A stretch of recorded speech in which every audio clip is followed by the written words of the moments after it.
All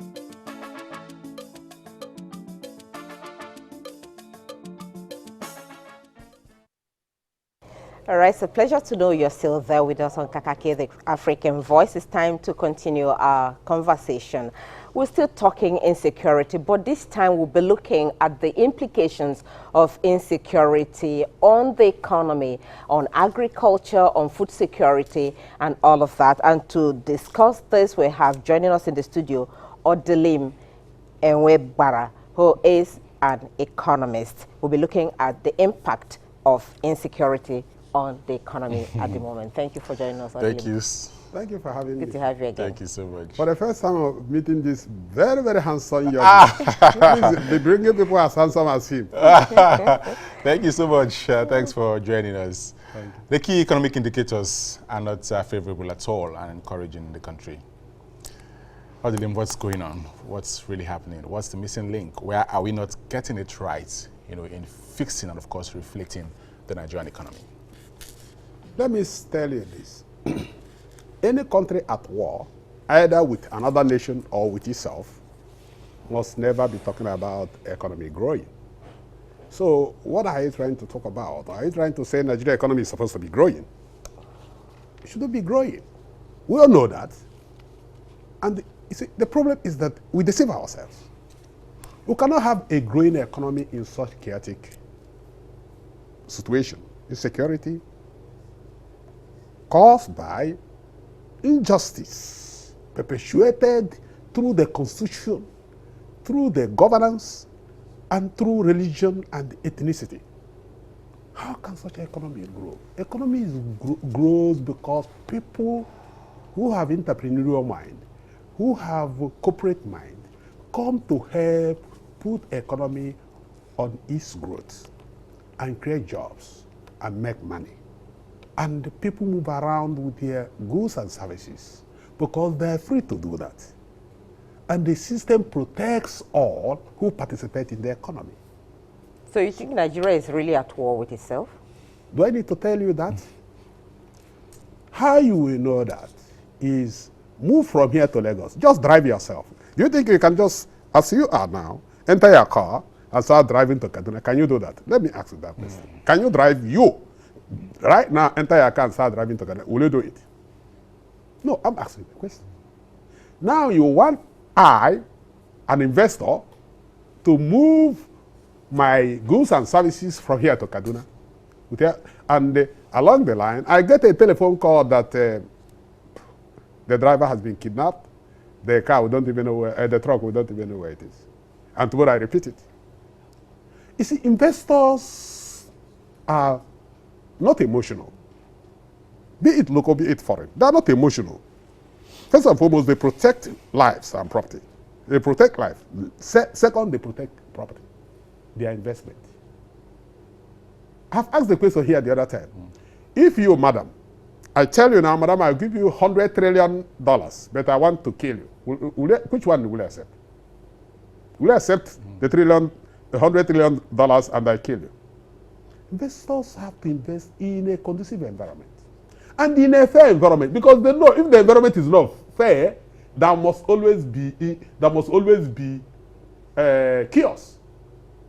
It was Maitama Sule who, when they went to congratulate Buhari in his, said, please be just, fair to all, because injustice brings chaos, and chaos brings... Mr. Odelim, let's assume that we are not in this crisis. Do we really have the right, policy framework to drive the economy to attract FDI, foreign direct investments? It's a fantastic question you ask. I always tell people what I did, because I use myself as an example.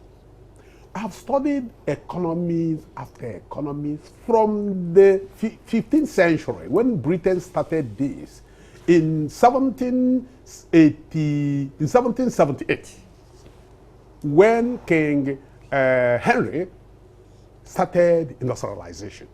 To date, nations must first and foremost look at what other nations did to become where they are. But first and foremost, you must protect your economy. so that those who want to compete will compete among themselves, not with the foreigners. Because foreign economy might be more advantageous, must have more enabling things than your local economy. So we have not. It has been a fire brigade approach.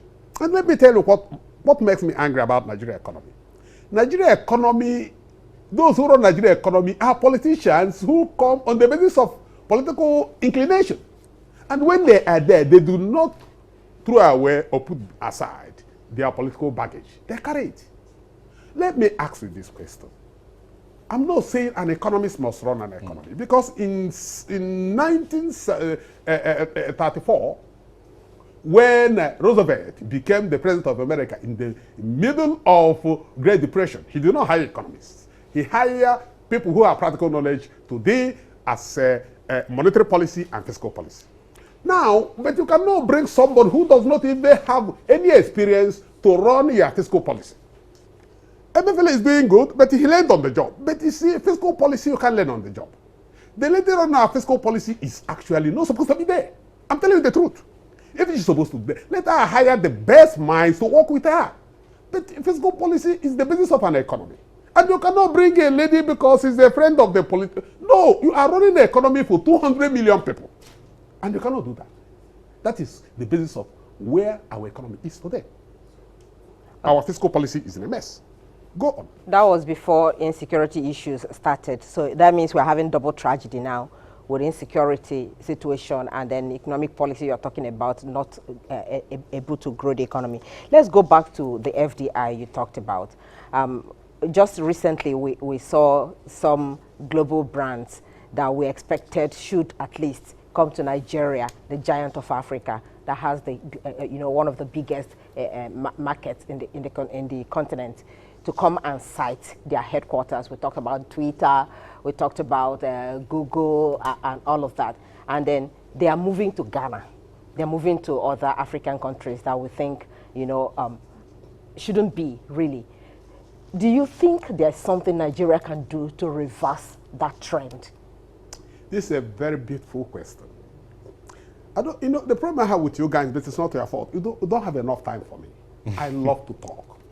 Because I start with history and history to actually reinforce my argument.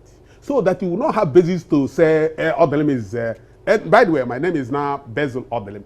You cannot have the basis to say Bezel is emotional. You look at my facts, the way I will let them. Let me tell you the truth. The truth is that Pantami, who the government is defending, because I listened to this, is the greatest disadvantage this government has had. Because you know what this government would have done? You're now inviting Americans. Bear in mind that it is the same Americans that told you about Pantami. And Americans are looking at the trends and their interests. And they will say, are we going to go there tomorrow? We are called imperialists. By the way, are we sure who we are defending and who we are fighting? Because are we sure that the government itself is not perpetuating terrorism and they want us to come and they fight? So there are so many complex things you have to look at before you say, okay, let me go and invest there. By the way, in my little way, I am relocating to Silicon Valley before the end of the year. I am carrying with me my 13 patents. I am a Nigerian. I studied in the United States. I came back 18 years ago. Although I returned, I came back again. And I'm returning to the United States. I am a Nigerian. Just imagine those young men and women who are having sleepless nights to conquer the world in the economy, and they come and invest their money in such a place. Someone like Elon Musk has to leave South Africa to go to where it's happening, because investors are looking for where it is happening and where they are safe. It should not happen in Nigeria until we address injustice. Let me tell you, this government can address injustice if it wants. First and foremost, they call for all the constituents. Let's look at the problem. But you do it with a fair mind. But you cannot just treat somebody, beat him up, so that you bring your own people to, if you go to Southeast, all the commissioners of police are from the north. If you go to the north, all the commissioners of police are from the north. You go to Southeast and South and Southwest, all the EFCC zonal directors are from the North. Look, even if people are blind, they will smell it. They will smell the injustice. So what I'm saying in essence is restructure the country. Okay. Those who want to go, allow them to go. It's not by marriage is not by force. Allow them to go. You also restructure yourself because the world is changing. Let me tell you, if I tell you what the world is going to look in the next 20, you will be shocked. The world we are running is no longer material things. Why Dangote? Let me tell you, for example, Dangote in 1997 was a millionaire in dollars. Elon Musk in 1997 was not even $1 million worth. Today, as I'm talking to you yesterday, he became $190 billion assets. And the richest man on earth, who in 1997 was worth only $100 million because he took his Amazon.com to public, was worth only $100 million. Today, he's $200 billion. That is only giving you a sign the world is changing. Artificial intelligence is going to run the world. Robots will be doing agriculture. Robots will be playing football. And you are still talking about issues of unity and things like that. I'm sorry for Nigeria. Mr. Odelim, I actually visited a grocery store yesterday, picked a few things, and by the time I went to the pay point, the sales girl told me it was 25,000 naira. I was shocked. There's 25,000 for these few things. Yes. I said, young lady, are you sure? Yes. She had to go over it again, and of course, at the end of the day, she was correct. Inflation is real. Food inflation is real. What is inducing this rise in the prices of goods and commodities in the market? You see, when I say things, people think I'm trying to be arrogant. I don't need to be arrogant because God has blessed me. And when God blesses you, humble yourself so God will appreciate that he blessed you. He blessed me with knowledge, but he so blessed me with doing certain things. You know, when you produce, you create an enabling environment, people produce. Even when you don't produce, when there is gap between supply and demand, then what will happen is that if the gap is too much, investors from around the world will come and take advantage of that in an enabling environment. Nigeria's inflation, you know the cause. One, we have been importing everything. And everyone says, no, it's okay. After all, it's cheaper. But your revenue receipts are not increasing at the same time, and your population is increasing. Now, there's a problem in the global system. The supply is now costly, and they have to factor it in.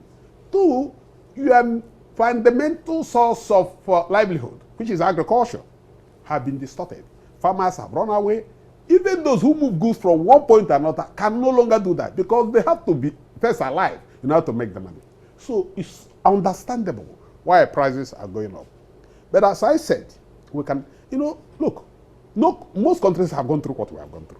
But they're honest to themselves. Look at Rwanda. Look at South Korea. Look at United States. Look at Europe. But you see, let me tell you one thing that baffles me. You cannot use army or military to defeat the people. Because the people are looking at you. You don't know who is the enemy. You cannot have an enemy when you know the cause of the enemy is injustice. What aspects of the nation's potentials is government not leveraging to stimulate the economy, and of course, ensure that the country is also competitive in other areas other than the export of crude oil? Fantastic. What other areas? Fantastic. Please continue to be the person that Let me tell you. Let me use my own as an example. I'm an economist, but I'm an entrepreneur. Because I've studied economics, and I discovered that actually it's not what you talk that matters, it's what you do. So I want to lead by example. So I have become an investor, an entrepreneur for a long period of time. And what I discovered during COVID was that actually it's an opportunity for us. If government could invest in herbal medicine, the world is going herbal. America, in fact, I'm going to America with my herbal. I've gotten two patents now in America. One of them is herbal. the world is moving hammer because the world has discovered that the problem of humanity is actually synthetic medicine, because synthetic medicine is not natural. It's not created by God for us as medicine. Now, that could have been an opportunity. If this government said, you know what, you see, when there's a necessity is the mother of invention. If government said, look, I want 20 people or 40 people in this country, come and tell us how we're going to solve this thing. Bring the herbs because we have the plants, or COVID the vaccine. But we continue to import everything because it's convenient for those in government to liaise with the foreigners or whomever to make this. So what I'm saying in essence is that is an opportunity. It's already a $1.5 trillion. It could be, Nigeria could be the headquarters of herbal medicine. Not India, not even Japan, not China, not even Japan, because Japan is into the US. But the problem, we don't take opportunities when they arise. We allow foreigners to come and they take it over. Then we start fighting them. What government should do is allow zonal economies to emerge. And government will take zonal economies. You know what? When you come up with your protective measures, if it's natural, if it's good for the nation, we help it. All right, let's look at the impact of insecurity on agriculture. Now, government has actually been trying for some time to diversify the economy, trying to do a lot of incentives to farmers to ensure that they grow their crops and be able to feed the nation at least. But there's a problem. I came across some people yesterday talking about the fact that farmers do not have storage facilities, apart from what the herders and the farmers are having now, the clash between both parties. The farmers themselves who are able to produce do not also have storage facilities to be able to store their goods. So at the end of the day, even the ones that are able to produce their produce get spoiled at the end of the day, not even eating. How can government address this to ensure that at least if we're diversifying the economy, we provide the needed infrastructure to make that sector thrive? It's a beautiful question, but you see, you have answered the question by asking the question.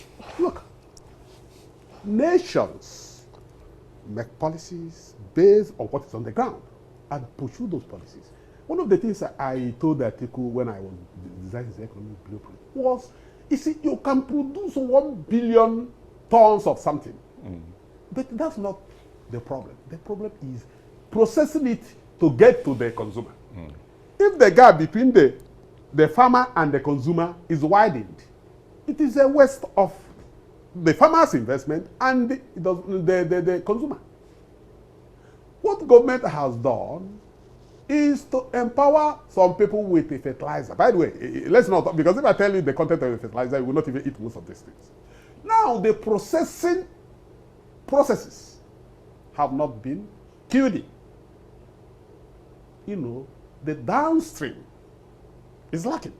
The upstream is lacking. So what government should do is to take regions, the 6 regions, come up with their agricultural processing zones or parks, and we fund it based on needs and what you are doing. I will tell you if that is happened, Kanu will be processing, small farmers will be processing all this. So also across the world and the nation, and then the demand, the price will collapse, and the people will be consuming. Because what happens is that people will go to the, I am into phytomedicine, so I move around, and I will tell you when I see tomato rust. Mr. Odilim, yes, I cry for the nation. Just before we go, yes, of course, like you rightly pointed out in the early stages of this conversation, you said population is increasing, yes, while of course the national revenue, unfortunately, is shrinking. Is it time for us to begin to have a national conversation on population control in this country? No. Population is a good weapon for Nigeria. Well, do you know the population of China? 1.5 billion. Do you know that of India? 1.3 billion. Nigeria is a large mass of land. So our population should have been an advantage. But you see, when you don't send people to school, they are no longer become useful to the economy. So what I'm saying in essence is that let my brothers and sisters, because look, I love North. My best friends are from the North. Make education key. Forget about religion. People have to first of all understand their right before you talk about religion. Let me tell you, sorry to tell you this. In the 21st century, before the 20th century, because we entered the 22nd century, religion will be put aside. I'm sorry to, I'm a religious person, you put aside. Because when robots are doing most of the things, how do you bring the religion? I want us to understand the 50 years from now, where do we, as a ethnic group, the Fulanis, where are they in the global map? Where the outsiders in the group, where the Igbo? These are what we'll be looking at. And for us to do that, we must arm our people. You cannot be going, sorry, just a minute. We cannot be going to a war where people are using nuclear bombs and they're going with machete. Do you think that's such a war you can fight? Well, we know that we can go on and on, and of course, if we allow you, you can even engage for 3 hours. But we say thank you for finding time to be on Kakaki, the African Voice this morning. Thank you so much. You always don't give me enough time. And my followers said that. You better give me enough time. You have talked But we've been for doing so this for long, like you never can tell. almost 30 minutes now. So I think your that points was have been noted. Odilin Enwebara, an economist, speaking to us. Of course, he did say something about phytomedicine and how big that business has become in Nigeria and how much he wants to take it to the global space. So now we'll be bringing you phytomedicine to do you some good to listen.